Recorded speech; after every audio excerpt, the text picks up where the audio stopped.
নমস্কার। ছোটবেলা থেকে ইঁচড়ে পেকে গেছিলাম, মেয়ে দেখলে চোখ মেরে ফেলতাম, কখনো আবার চুমু ছুঁড়ে ফেলতাম, মেয়েরা আমাকে ভালোবেসে ছুঁড়ে ফেলতো জুতো।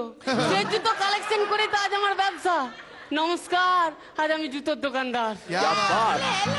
বৌদি, সাইজ বলুন, সাইজ। তো আমাদের পাড়ার লোকাল নেতা ঘসুরেদা সেদিনকে আমার দোকানে এসছে। ভাই ভাই, একটা ভালো কালো জুতো দে তো। কেন বাবা, বরযাত্রী যাবেন?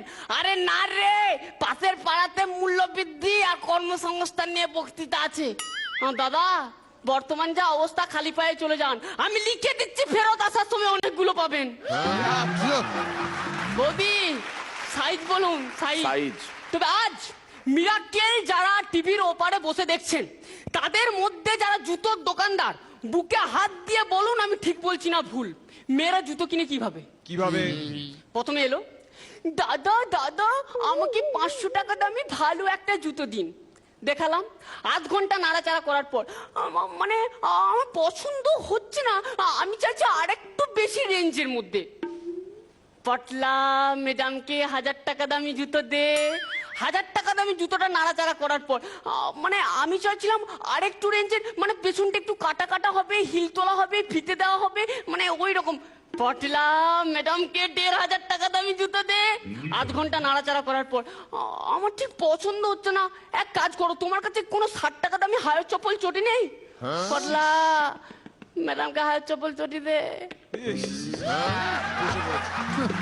বৌদি, সাইজ বলুন। সাইজ। জুতো লেলো। হাওয়াই চটি বলতে গিয়ে মনে পড়ে গেল, সেদিনকে একজন ভদ্র মহিলা আমার দোকানে এসেছে। দাদা, কি চটি দিয়েছেন? এই হাওয়াই চটিটা পরে কালকে আমি উল্টে গিয়েছিলাম। দিদি ভাই, হাওয়াই চটি পরে একটা সরকার উল্টে গেল, আর আপনি তো কোন সাইজ বলুন, সাইজ। মেয়েরা দেখবেন আরশোলা দেখলে একদম বিচ করে, ও মা, আমি আরশোলাকে খুব ভয় করি, দূরে একটু দূরে। আরশোলা দেখলে জুতো খুলে মারতে পারে না, কিন্তু একটা ছেলে আই লাভ ইউ বলো, ফাটাস করে মেরে দেয়। মোরাল অফ দ্য স্টোরি কি বস? মেয়েরা ছোট জিনিস দেখলে খুব ভয় করে। তো আমি আমার কর্মচারীকে বললাম, যেই মেয়ে এসে বলবে আমার পায়ের মাপ 6, জানবি সে খুব লক্ষ্মী, যে সংসারে যাবে টাকা পয়সায় ভরিয়ে দেবে। যেই মেয়ে এসে বলবে আমার পায়ের মাপ 12, জানবি যে সংসারে যাবে আগুন ধরিয়ে দেবে। আর যেই মেয়ে এসে বলবে তার পায়ের মাপ 32, জানবি সংসারে খুব চাপ, ভুল করে আমার দোকান চলে এসছে। পায়ের মাপ 32।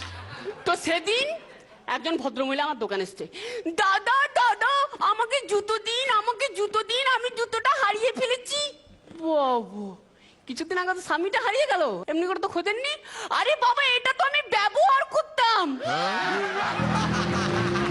মির্জা, আমার বিয়ের প্রথম রাত, জুতোর ব্যবসা করি, ঘরের ভেতর ঢুকে পড়লাম।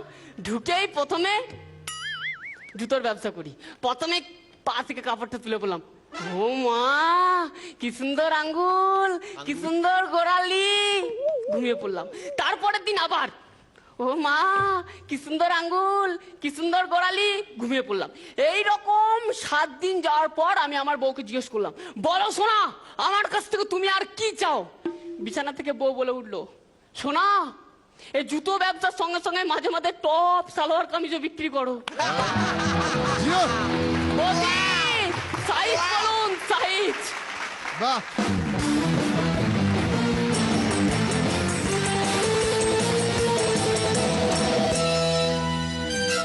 এটা দেখে একটা আইডিয়া মাথায় এসছে, তার আগে জাজরা কে কি বলেন দেখি।